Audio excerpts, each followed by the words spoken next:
importante es que la recarga del acuífero, la determinación de la metodología, tiene que estar acorde con el modelo hidrogeológico del sitio. ¿Qué es esto del modelo hidrogeológico? Es caracterizar el acuífero. Por ejemplo, si yo describo una persona, puedo decir que es alta, que es baja, que es delgada, que es gorda, que el cabello lo tiene largo, lo tiene corto, lo tiene tal color, que la piel igual es clara o es oscura o está bronceada, ¿verdad? Puedo decir la talla de la persona. Lo que estoy haciendo es describir cómo es la persona. Lo mismo tengo que hacer con el acuífero. Tengo que conocer el acuífero, tengo que describirlo. Entonces, tengo que saber si el acuífero es libre o confinado. Tengo que saber a qué profundidad se encuentra el acuífero. Tengo que saber cuál es el espesor de la zona saturada. Tengo que conocer características de la zona no saturada, es decir, del suelo. Tengo que conocer si el acuífero es granular, fracturado o por disolución, ¿verdad? Kárstico, que hablamos en la primera clase. Tengo que ver cuál es la relación de ese acuífero con otros acuíferos y también sobre el sistema de flujo del agua en el acuífero. Y este sistema de flujo en el agua es muy importante porque también es una técnica para determinar cuáles son las zonas de recarga, es decir, de dónde viene el agua. Este sistema de flujo es lo que muestra esta imagen. Se llama sistema de flujo de Todd. Todd es un autor que estableció, digamos, estas relaciones, ¿verdad? La imagen se puede ver compleja y de hecho lo es, pero es importante entender lo siguiente.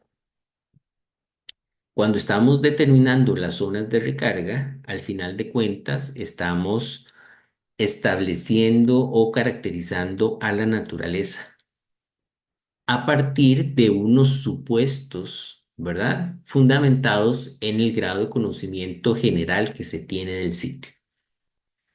La naturaleza es muy compleja.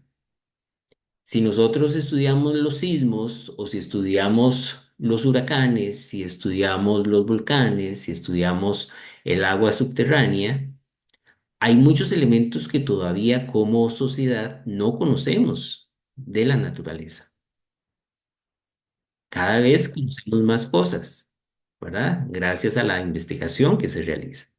Pero hay elementos que asumimos o que suponemos y que no necesariamente son así, o que pueden funcionar para ciertas condiciones, pero no son iguales en todas las partes del planeta.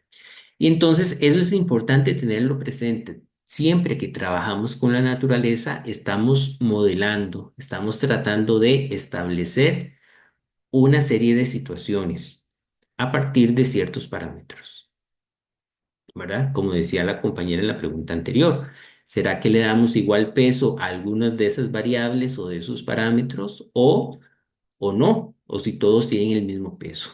Eso al final de cuentas es lo que representa esta imagen. Esta imagen lo que muestra es una topografía irregular, es un corte del terreno, ¿verdad? Como los que hemos visto anteriormente. Acá tenemos la topografía como en forma ondulada, pequeñas colinas o zonas montañosas, y tenemos un montón de líneas de colores. Algunas líneas son rojas que representan un flujo regional, es decir, que el agua viene, que sale, el agua que sale en un manantial, por ejemplo, viene de zonas muy alejadas. Tenemos unas líneas de color amarillo, naranja, que son flujos intermedios, vienen a cierta distancia. Y tenemos otras líneas de color celeste que representan flujos locales, que vienen de poca distancia. Y nuevamente les vuelvo a repetir, el hecho de que sea mucha distancia o poca distancia, eso es relativo, ¿verdad? Dependiendo de las dimensiones del área donde estoy trabajando. ¿Qué es acá lo importante? Que entre más cercano sea la zona de recarga, es decir, el sector donde cayó el agua, aquí todo este sector estuvo lloviendo. Parte del agua se infiltra y logra recargar el acuífero y sale en este manantial de agua dulce. Entre más cerca sea la, la zona de recarga, más parecida va a ser el agua que sale en el manantial al agua de lluvia, en este caso, que entró al acuífero. Más parecida desde el punto de vista químico. ¿Por qué? Porque el agua logra infiltrarse en este sector, llega a la zona saturada del acuífero y viaja por el acuífero. El acuífero, vuelvo a repetir, son rocas donde sus espacios vacíos están llenos de agua. Esa es la zona saturada. El agua, vimos la semana anterior también que es una molécula dipolar que está cargada positiva y negativamente. Las rocas son agregados de minerales y los minerales están cargados también positiva o negativamente. Y entonces el agua se puede enriquecer de minerales. Entre menos sea el tiempo de tránsito, es decir, el tiempo que el agua permanece en el acuífero, menos se va a enriquecer. Y ese tiempo también es relativo, porque nosotros trabajamos con tiempo geológico que son millones de años.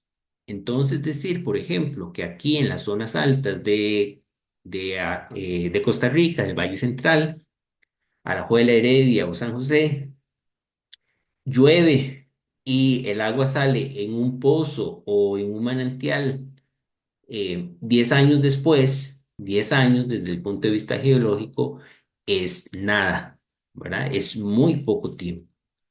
Esa agua que sale 10 años después tiene la misma señal o misma característica química del agua de lluvia. Entonces, es muy importante tomarlo en consideración. Cuando estamos en presencia de flujos intermedios o flujos regionales, el agua se recargó en estos sectores y por las condiciones del acuífero tuvo que viajar por todo este sector en profundidad.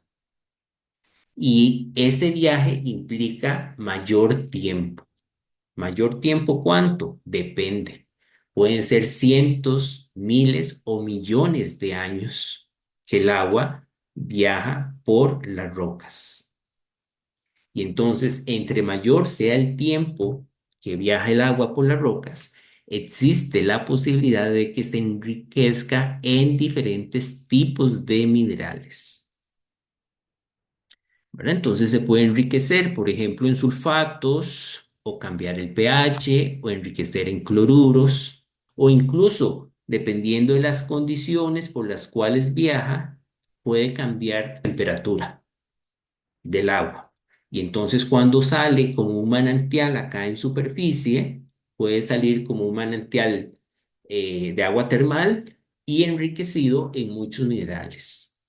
Dependiendo del contexto geológico, ¿verdad? Podemos entonces entender por qué la zona de recarga está muy alejada, que puede estar en la misma cuenca donde se encuentra el manantial, que puede estar en el mismo distrito, en la misma provincia, o incluso podría estar fuera del departamento o del país donde estoy trabajando, ¿verdad? Por eso hablábamos también en la primer clase de los acuíferos transfronterizos, porque la recarga puede ser, dependiendo de las condiciones, que ocurre en otro estado o en otro país.